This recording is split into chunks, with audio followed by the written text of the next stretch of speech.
Hello दोस्तों, आप सभी का राइट वे क्लासेज में स्वागत है। और आज मैं इंडियन ज्योग्राफी के एक बेहतरीन टॉपिक पर डिस्कस करने वाला हूं। इस टॉपिक से एग्जाम में काफी क्वेश्चन देखने को मिलते हैं, तो चलिए करते हैं स्टार्ट। तो सबसे पहले हम जानते हैं भारत की स्थिति के बारे में। भारत की स्थिति के बारे में, लोकेशन ऑफ इंडिया। भारत की स्थिति पृथ्वी पर क्या है? मानने की बात है, यह क्या है? एक ग्लोब है, ठीक है। और ये जो लाइन है, ये 0 डिग्री लाइन है, जिसे हम भूमध्य रेखा भी बोलते हैं, इक्वेटर भी बोलते हैं, ठीक है। अब भारत की स्थिति कहीं हमारी इस प्रकार से यहां पर है, ठीक है। तो अगर मैं बात करता हूं 0 डिग्री के ऊपर वाले हिस्से की, पृथ्वी के 0 डिग्री के ऊपर वाले हिस्से की, तो इसे बोला जाता है उत्तरी गोलार्ध। और अगर मैं इससे 0 डिग्री से 0 डिग्री अक्षांश रेखा से नीचे की बात करता हूं, तो इसे बोला जाता है दक्षिणी गोलार्ध, ठीक है। तो इस हिसाब से हमारा जो भारत है वो पृथ्वी पर किस गोलार्ध में स्थित है? उत्तरी गोलार्ध में स्थित है, ठीक है। इसके बाद मैं बात करता हूं देशांतर के हिसाब से। मानने की बात है, यह क्या है? आपकी 0 डिग्री देशांतर रेखा है। यह क्या है? 0 डिग्री देशांतर रेखा है, जो लंदन से ग्रीनविच से होकर गुजरती है, ठीक है। तो अगर मैं इस रेखा के इस तरफ बात करता हूं, यानी कि ये वाला जो हिस्सा है, ये वाला हिस्सा, तो ये वाला हिस्सा होगा पूर्वी गोलार्ध। यानी कि पृथ्वी का यह वाला हिस्सा जो होगा वो क्या होगा? पूर्वी गोलार्ध। तथा यह वाला हिस्सा क्या होगा? इधर वाला हिस्सा, लेफ्ट साइड वाला हिस्सा, तो ये क्या होगा आपका? पश्चिमी गोलार्ध। तो इस हिसाब से भारत की स्थिति क्या हुई देशांतर के हिसाब से? तो क्या हुई? पूर्वी गोलार्ध। तो मैं कह सकता हूं कि जो भारत की स्थिति है वह क्या है? उत्तरी गोलार्ध में स्थित है तथा पूर्वी गोलार्ध में स्थित है, ठीक है। अब अगर बात करूं मैं अक्षांश के हिसाब से, तो हमें पता है जो आपकी भूमध्य रेखा है वो 0 डिग्री अक्षांश रेखा है, ठीक है। अगर मैं इससे ऊपर की बात करता हूं, तो इससे ऊपर अगर मैं बढ़ूं थोड़ा सा, तो कहीं 1 डिग्री होगा, कहीं 2 डिग्री होगा, इसी प्रकार लास्ट तक क्या होगा? 90 डिग्री होगा, ठीक है। तो कहीं ना कहीं एक लाइन ऐसी होगी जो भारत को के निचले हिस्से को छूकर गुजरती होगी, और कोई एक लाइन ऐसी भी होगी, कोई एक अक्षांश रेखा ऐसी भी होगी जो भारत के ऊपरी हिस्से से छूकर गुजरती होगी, ठीक है। तो मानने की बात है, भारत को जो लाइन छूकर गुजरती है, अगर मैं उस पॉइंट की बात करता हूं, तो मानने की बात है वह पॉइंट यहां पर है, और जो निचले वाले हिस्से को गुजरती है, मानने की बात है वह पॉइंट कहां पर है? यहां पर है। तो इससे जो अक्षांश रेखा गुजरती है वह अक्षांश रेखा है आपकी 37 डिग्री 6 मिनट, ठीक है। और अगर मैं इस वाले बिंदु से गुजरने वाले अक्षांश रेखा की बात करता हूं, तो यह है 8 डिग्री 4 मिनट, ठीक है। अगर मैं 37 डिग्री 6 मिनट अक्षांश की बात करता हूं, तो यह भारत के जिस बिंदु से होकर गुजरता है उस बिंदु का नाम है इंदिराकोल बिंदु।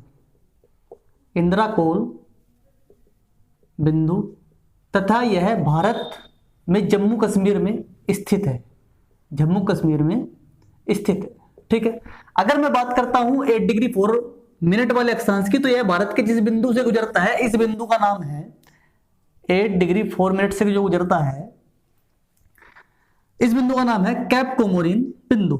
कैप कोमोरिन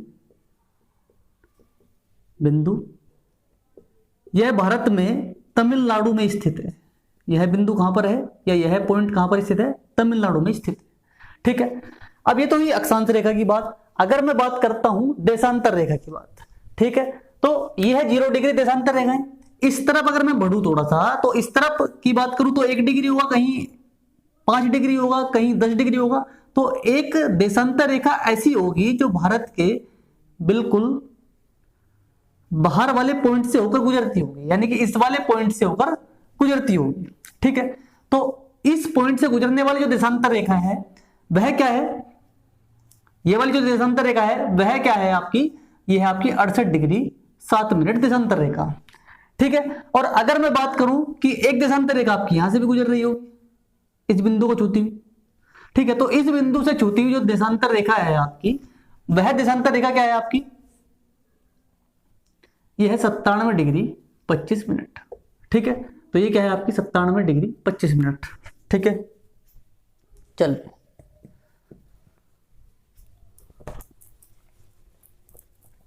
अच्छा, अगर मैं 68 डिग्री 7 मिनट देशांतर की बात करता हूं तो भारत के जिस पॉइंट से गुजरती है उस पॉइंट का नाम है गौर माता, और यह भारत में कहां स्थित है? गुजरात में।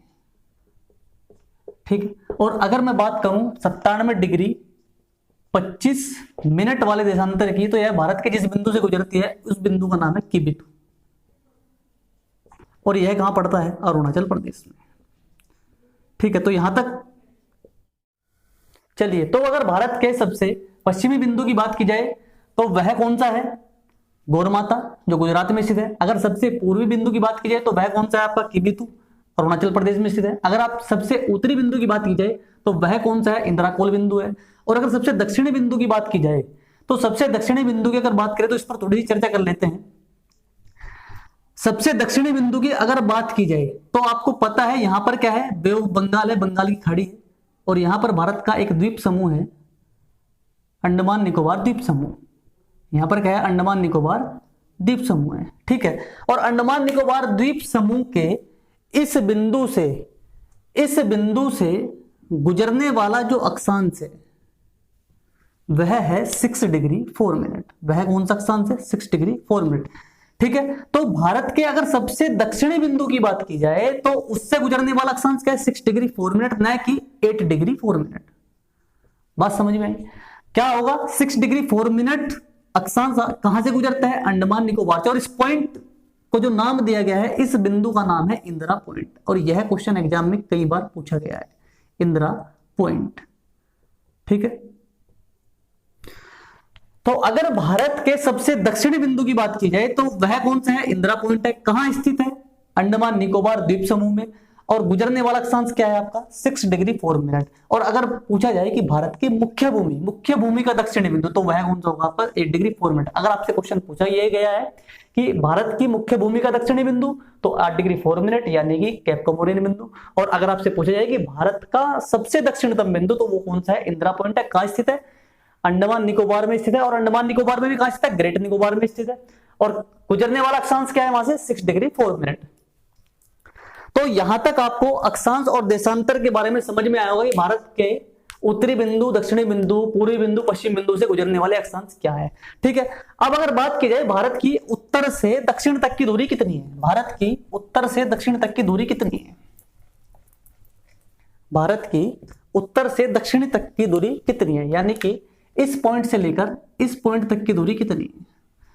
तो उत्तर से दक्षिण जो दूरी है वह है 3214 किलोमीटर। और अगर बात की जाए पूर्व से पश्चिम की दूरी कितनी है, यानी कि यहां से लेकर यहां तक की दूरी, तो ये दूरी है 2933 किलोमीटर। ये आप लोग ध्यान रखोगे। ठीक है, अक्षांशीय विस्तार मैंने आपको बता ही दिया, देशांतरीय विस्तार बता दिया, दूरी बता दी मैंने। अब बात करते हैं भारत की स्थलीय सीमा की। अब बात करते हैं भारत की स्थलीय सीमा की, भारत की सीमा रेखा की। ठीक है, तो भारत की सीमा रेखा कितनी है? ठीक है, तो भारत की सीमा रेखा को अगर मैं भारत की बाउंड्री लाइन की बात करता हूं तो जो सीमा है भारत की उसे मैंने दो हिस्सों में, वह दो हिस्सों में है। एक तो स्थलीय सीमा है और एक क्या है? एक है तटीय सीमा है। अगर मैं स्थलीय सीमा की बात करता हूं तो भारत की जो स्थलीय सीमा है वह है 15,200 किलोमीटर। और अगर मैं तटीय सीमा की बात करता हूं द्वीपों सहित जो भारत के द्वीप हैं, लक्षद्वीप, अंडमान निकोबार द्वीप समूह जो है, उन सहित अगर मैं बात करता हूं तो यह दूरी है 7516 किलोमीटर, लगभग 7516 किलोमीटर। अगर मैं टोटल बात करूं तो दोनों को ऐड कर देते हैं, तो टोटल कितना होगा यहां पर? 6, 1, 5, 2, 7, 7 और 5, 12, 22,716 किलोमीटर, लगभग इतनी भारत की क्या है? सीमा है। ठीक है, चलिए अब बात करते हैं भारत के पड़ोसी देश के बारे में।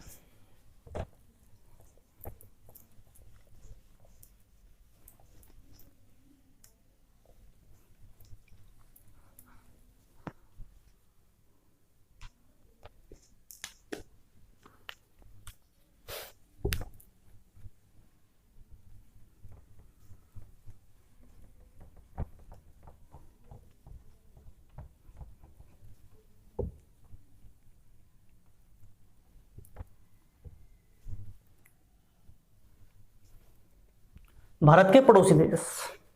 ठीक है, तो यहां पर जो भारत के पड़ोसी देश है, यहां पर है पाकिस्तान,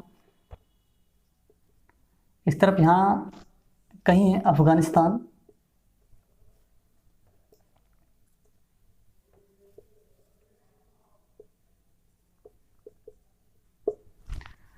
अगर इस तरफ की बात करूं तो यहां पर है चाइना, तिब्बत भी यहीं पर है, लेकिन तिब्बत पर चाइना का अधिकार है। यहां पर क्या है, म्यांमार। ये वाला जो देश है ये है नेपाल, ये वाला जो देश है ये है भूटान। अगर इस वाले देश की बात करूं तो यहां पर क्या है, ये बांग्लादेश। यहां पर है बे ऑफ बंगाल, यहां पर है अरब सागर, अरेबियन सी। और अगर इस तरफ की बात करूं तो यहां पर है हिंद महासागर। और यहां पर एक द्वीप के रूप में एक देश है, यहां पर श्रीलंका। तो इनसे रिलेटेड कुछ क्वेश्चन पढ़ लेते हैं इस वीडियो में। ठीक है, वैसे तो पाकिस्तान के साथ या अन्य देशों के साथ क्या वाद विवाद है, कितने लंबी सीमा रेखा, कितने राज्य टच होते हैं। ठीक है, बहुत सारे क्वेश्चन यहां से बन सकते हैं, लेकिन कुछ मेन क्वेश्चन यहां पर पढ़ लेते हैं। जैसे भारत और पाकिस्तान के बीच जो सीमा रेखा है, भारत और पाकिस्तान के बीच सीमा रेखा के बीच अंतरराष्ट्रीय सीमा रेखा को क्या नाम दिया गया है? तो इसका आंसर है रेड क्लिफ लाइन। और अगर मैं बात करता हूं भारत और चीन के बीच, भारत और चीन के बीच, तो इसका नाम है मैकमोहन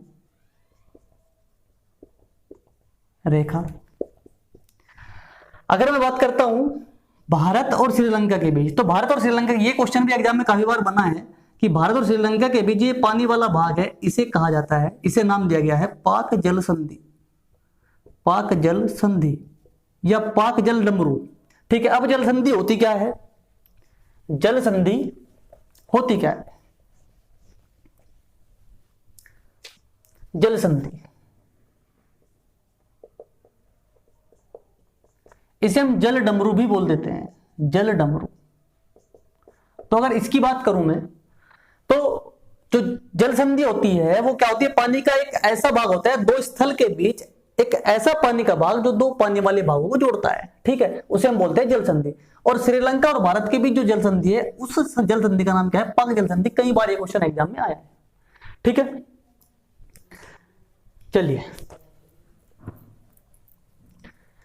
अब मैंने आपको बताया कि यहां से गुजरने वाला अक्षांश 37 डिग्री 6 मिनट है, और यहां से गुजरने वाला जो अक्षांश है वह 8 डिग्री 4 मिनट है। तो और आपको पता है कि ग्लोब पर ये 0 डिग्री अक्षांश रेखा है, इससे ऊपर की तरफ यहां से अगर मैं बात करूं कि 23.5 डिग्री अक्षांश रेखा की अगर मैं बात करता हूं, तो इस रेखा को नाम दिया गया है कर्क रेखा, tropic of cancer, tropic of cancer. अब आपको पता है कि जो 23.5 डिग्री है वो 37 डिग्री 6 मिनट तथा 8 डिग्री 4 मिनट के क्या होगा, बीच में होगा। तो कर्क रेखा भारत के मध्य से गुजरती है, और यहां से क्वेश्चन यह बन सकता है कि कर्क रेखा भारत के कितने राज्यों से गुजरती है। तो कर्क रेखा भारत के 8 राज्यों से होकर गुजरती है। आपसे यही क्वेश्चन एग्जाम में पूछ सकता है कि कितने राज्यों से होकर गुजर सकती है। ठीक है, अगर बात करें कौन कौन से राज्य हैं, तो वे राज्य कौन कौन से हैं, एक तो है गुजरात, राजस्थान, मध्य प्रदेश, छत्तीसगढ़, झारखंड, पश्चिम बंगाल, त्रिपुरा और मिजोरम। ठीक है, चलिए अब इस टॉपिक पर कुछ क्वेश्चन डिस्कस कर लेते हैं। तो जैसे पहला क्वेश्चन है, भारत के दक्षिणतम बिंदु का क्या नाम है। तो मैंने बताया भारत के अगर दक्षिणतम बिंदु की बात करता है तो नाम होगा इंदिरा पॉइंट, और अगर पूछता है भारत की मुख्य भूमि का दक्षिण बिंदु, तो उसका नाम क्या होगा, कैप कोमोरिन बिंदु, जो कन्याकुमारी में या तमिलनाडु में पड़ता है। ठीक है, इसके बाद दिया है भारत के उत्तर छोर से गुजरने वाला अक्षांश है। तो भारत के उत्तर छोर से जो गुजरने वाला अक्षांश है वह कौन सा है, 37 डिग्री और 6 मिनट। ठीक है, अब ऑप्शन में दिया है 37 डिग्री, तो आंसर क्या होगा इसका, ऑप्शन नंबर सी। ठीक है, चलिए अगले क्वेश्चन की ओर बढ़ते हैं। अगला क्वेश्चन है भारत निम्नलिखित में से किस गोलार्ध में स्थित है। तो मैंने बताया था भारत जो गोलार्ध में स्थित है वह कौन कौन सा गोलार्ध है आपका, अक्षांश के हिसाब से उत्तरी तथा देशांतर के हिसाब से पूर्वी, तो ये होगा आपका उत्तर और पूर्वी गोलार्ध। ठीक है, तो इसका ऑप्शन नंबर कौन सा हुआ आपका ए। अगर अगला क्वेश्चन है रेड क्लिफ लाइन किन दो देशों के बीच की सीमा रेखा है। तो इसके बारे में मैंने आपको बताया था कि रेड क्लिफ लाइन जो है वो भारत और पाकिस्तान के बीच है, और ये क्वेश्चन कई बार एग्जाम में पूछा गया है। ठीक है, अगला क्वेश्चन है भारत की मुख्य भूमि का देशांतर के बीच फैला हुआ है।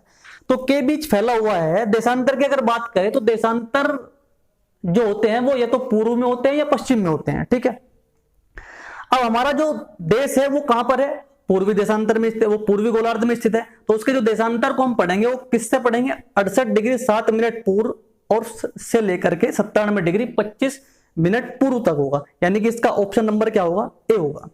ठीक है, अगले क्वेश्चन की ओर बढ़ते हैं। अगला क्वेश्चन है भारत किस देश के साथ सबसे लंबी अंतरराष्ट्रीय सीमा को साझा करता है। अब भारत के जो पड़ोसी देश हैं वो नेपाल भी है, भूटान भी है, बांग्लादेश भी है, कई सारे देश हैं। तो ध्यान रखना कि भारत जो है सबसे लंबी जो अंतरराष्ट्रीय सीमा रेखा साझा करता है वो करता है बांग्लादेश के साथ, और उसकी लंबाई कितनी है, 4096 किलोमीटर। इसके बाद क्वेश्चन दिया गया है भारत का क्षेत्रफल पाकिस्तान से कितने गुना बड़ा है। तो भारत का क्षेत्रफल जो है वह है 32,87,263 किलोमीटर। इसे नोट कर लेना, 32,87,263 किलोमीटर। ठीक है, और अगर मैं इसे मिलियन में बात करूं तो इसे ये भी कह सकता हूं 3.2 मिलियन, और पाकिस्तान के क्षेत्रफल की बात करता हूं तो वह है 0.8 मिलियन, तो लगभग 4 गुना बड़ा है। तो मैं कह सकता हूं कि भारत का क्षेत्रफल पाकिस्तान से 4 गुना बड़ा है। तो ऑप्शन नंबर क्या होगा इसका, बी। अगला क्वेश्चन है पाक जल डमरू किनको अलग करता है। तो मैंने बताया था जल डमरू की अगर बात करता है तो जल संधि, और पाक जल संधि किन दो देशों के बीच में है, एक तो भारत और एक क्या है आपका श्रीलंका। अगले क्वेश्चन की बात करता हूं भारत के किस राज्य में सबसे लंबे तटरेखा है। तो इसे आप ध्यान रखना है, इसका आंसर है गुजरात। भारत की जो सबसे लंबी तटरेखा है वो गुजरात राज्य की है। ठीक है, और यह क्वेश्चन एग्जाम में बहुत बार पूछा गया है। इसके बाद है भारत की स्थल सीमा रेखा लगभग कितने किलोमीटर है। अब देखना क्वेश्चन में यह दिया गया है कि स्थल सीमा, न कि तटीय सीमा, न कि टोटल सीमा।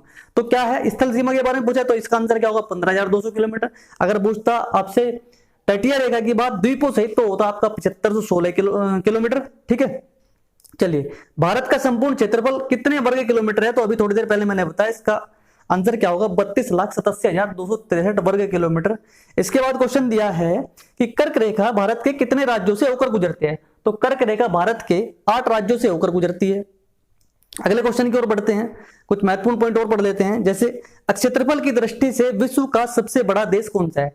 तो क्षेत्रफल की दृष्टि से भारत का विश्व का सबसे बड़ा देश रूस है, और क्षेत्रफल की दृष्टि से विश्व में भारत का क्या स्थान है, तो वो स्थान है 7वां स्थान। ठीक है, अगले क्वेश्चन की बात करें तो जनसंख्या की दृष्टि से विश्व का सबसे बड़ा देश कौन सा है। तो जनसंख्या की दृष्टि से विश्व का सबसे बड़ा देश है चीन। ठीक है, और भारत का विश्व में स्थान जनसंख्या की दृष्टि से क्या है, तो इसका आंसर होगा सेकंड पोजीशन, यानी कि दूसरा स्थान है। ठीक है, चलिए अगले क्वेश्चन की तरफ बढ़ते हैं। तो इसने कहा कि क्षेत्रफल की दृष्टि से भारत का सबसे बड़ा राज्य कौन सा है। तो भारत का सबसे बड़ा राज्य क्षेत्रफल की दृष्टि से वह है राजस्थान, तथा सबसे छोटा राज्य की बात करी जाए तो वह है गोवा। ठीक है, अगर बात करी जाए जनसंख्या की दृष्टि से सबसे बड़ा राज्य, तो सबसे बड़ा राज्य जनसंख्या की दृष्टि से है उत्तर प्रदेश, तथा भारत का सबसे छोटा राज्य जिसमें सबसे कम जनसंख्या है तो वह है सिक्किम।